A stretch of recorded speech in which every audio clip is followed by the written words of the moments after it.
Few institutions have played a bigger part in Bradford's history than trade unionism. There are numerous important characters. One is bus driver Mohammad Taj, a Unite representative, who in 2013 was elected TUC president, the first Muslim and the first South Asian president.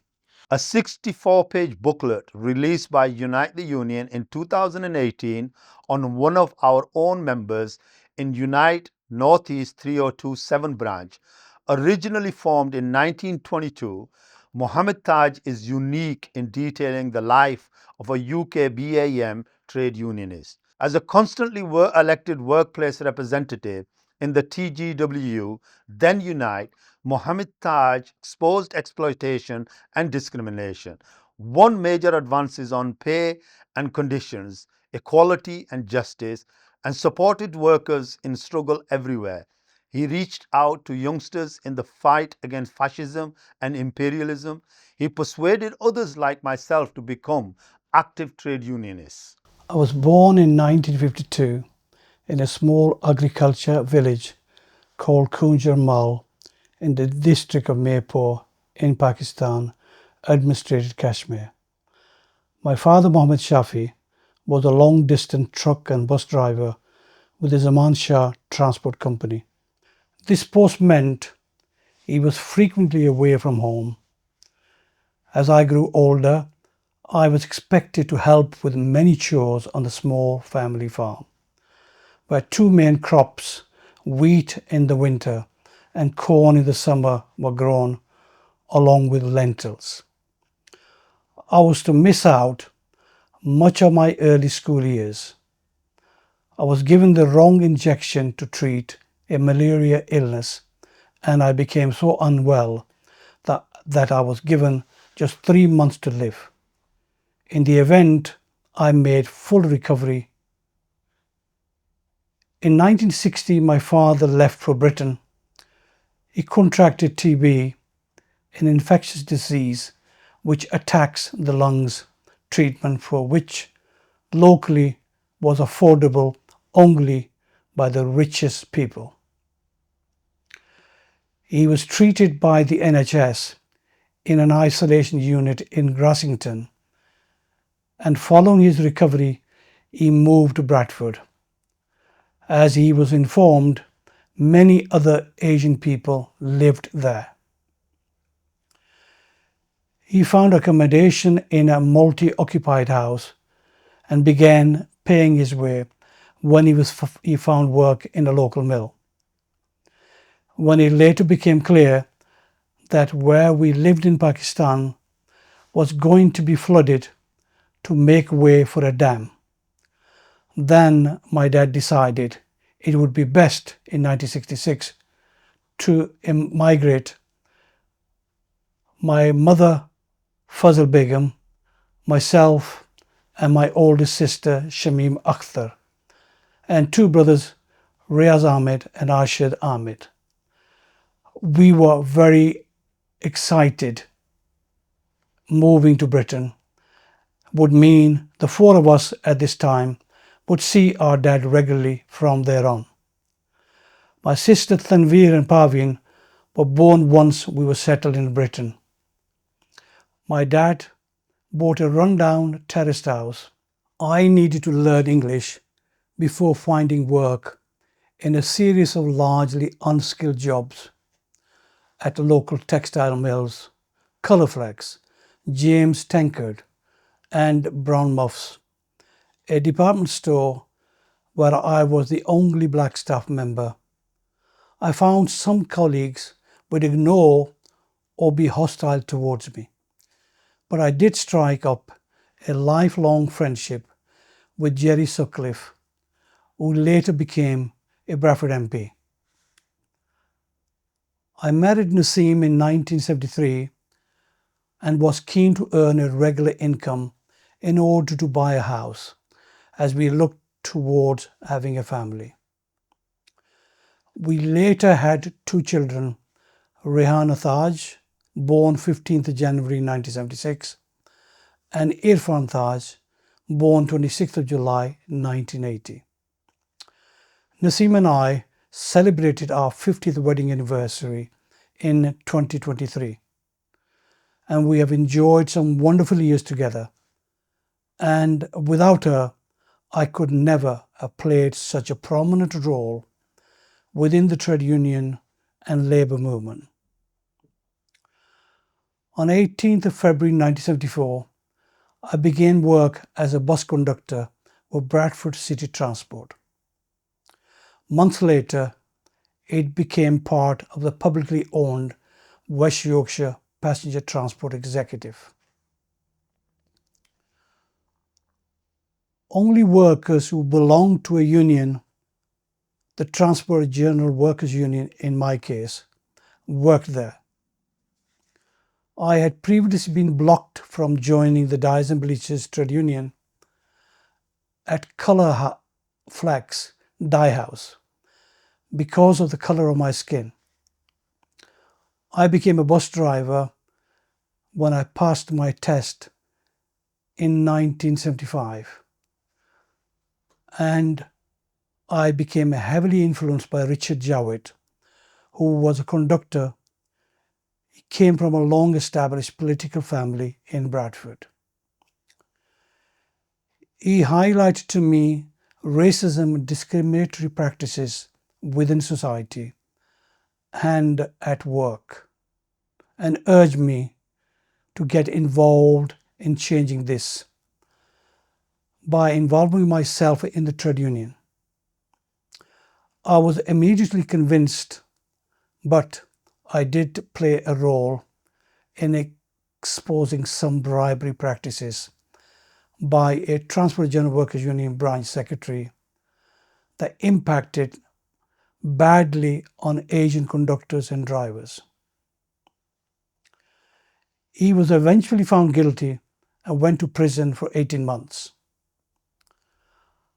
I also helped to build the sales levels of rank and file paper called Platform that built a left presence in our branch that had been formed in 1922. I waited until I felt confident that my English was good enough before I stood for the role of a shop steward. When I was elected in November 1979. In January 84, I got elected as the 9/8 branch secretary. I was helped by Richard, as even after he left the bus industry, he could be relied upon to produce well-designed leaflets that became popular with members. We did new ways of doing disputes, like hiring a lie detector to try to question management in front of the media at the picket line. We gradually improved terms and conditions. I constantly sought out people with the leadership skills who might become elected reps, but let them know they couldn't go seeking improvements for individual units, as that would help management play one section of the drivers against another. I also stressed that it was vital not to lose your temper in discussions with management.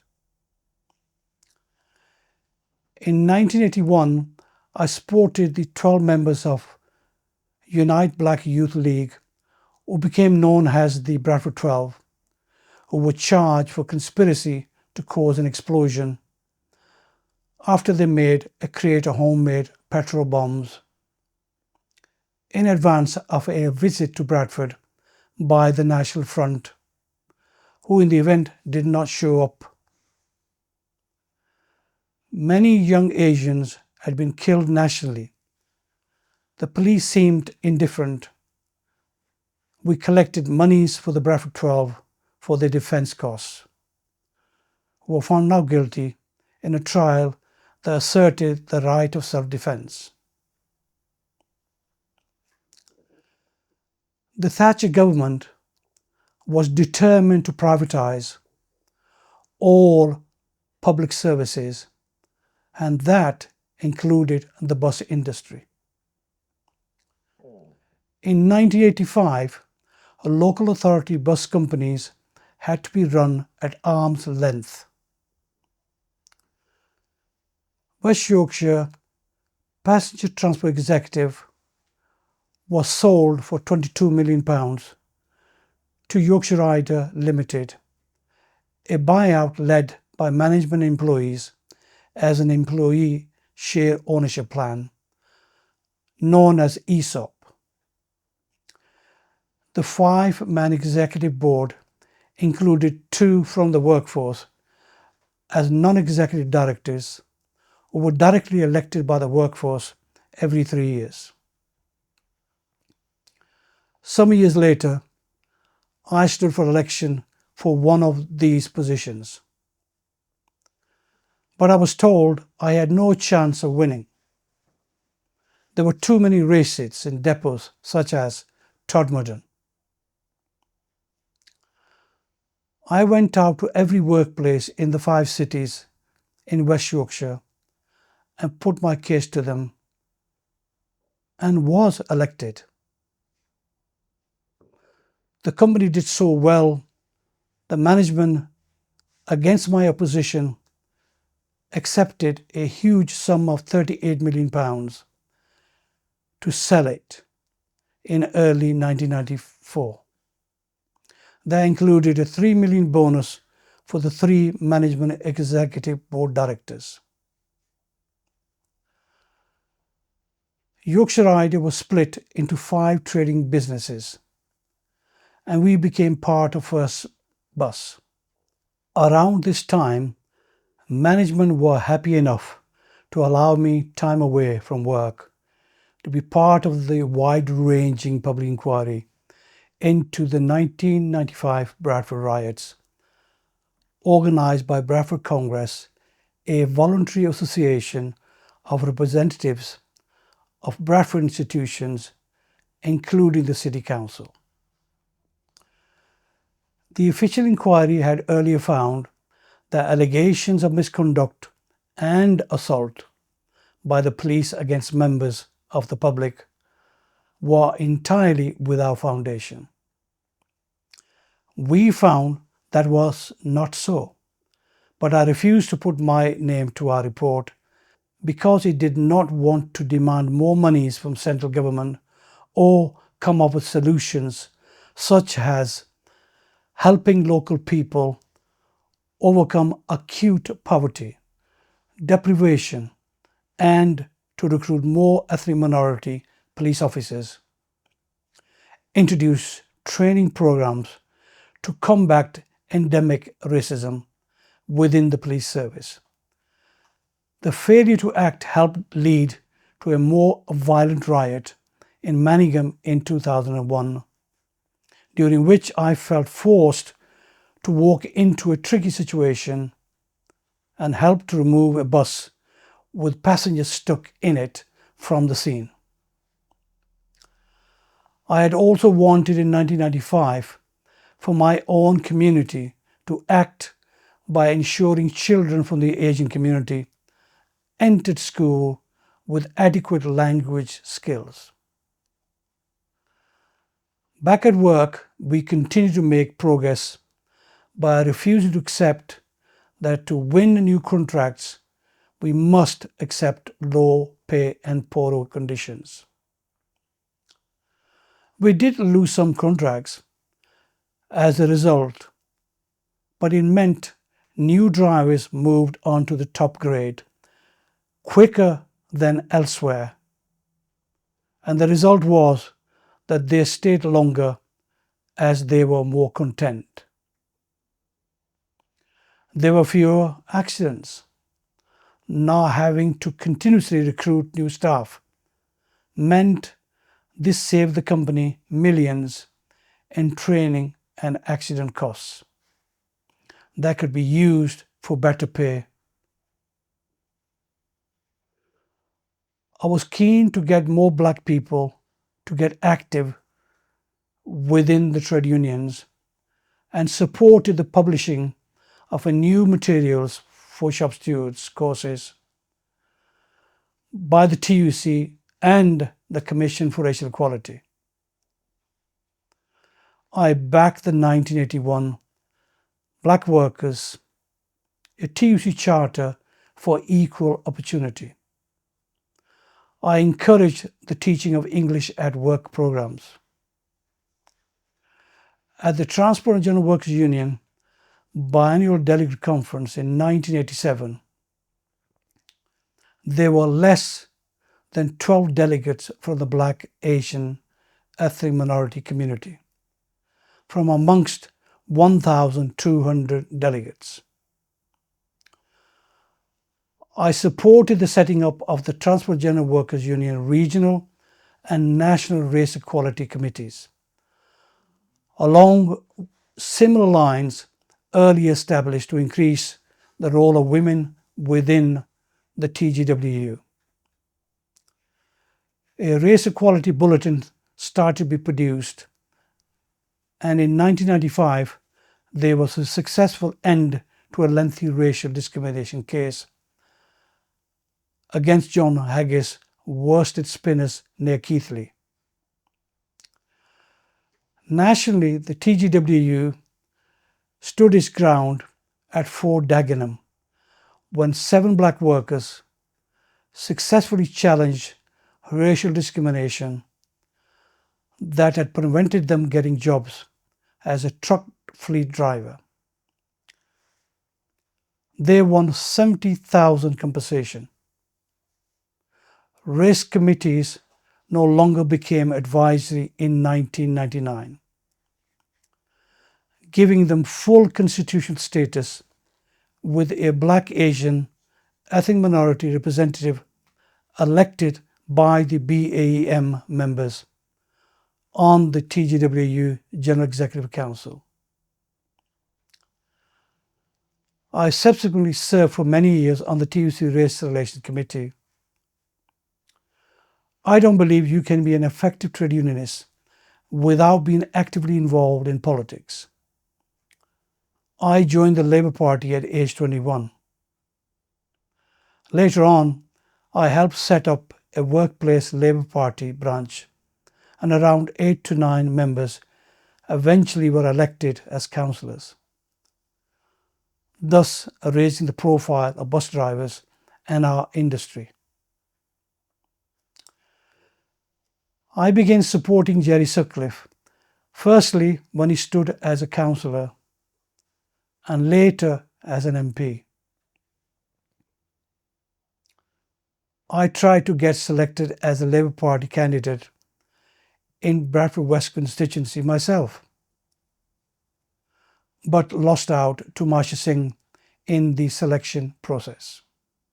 Politically, I believe each MP should stand for selection by its local party members at the end of each parliamentary term, just as shop stewards have to do so at their workplace.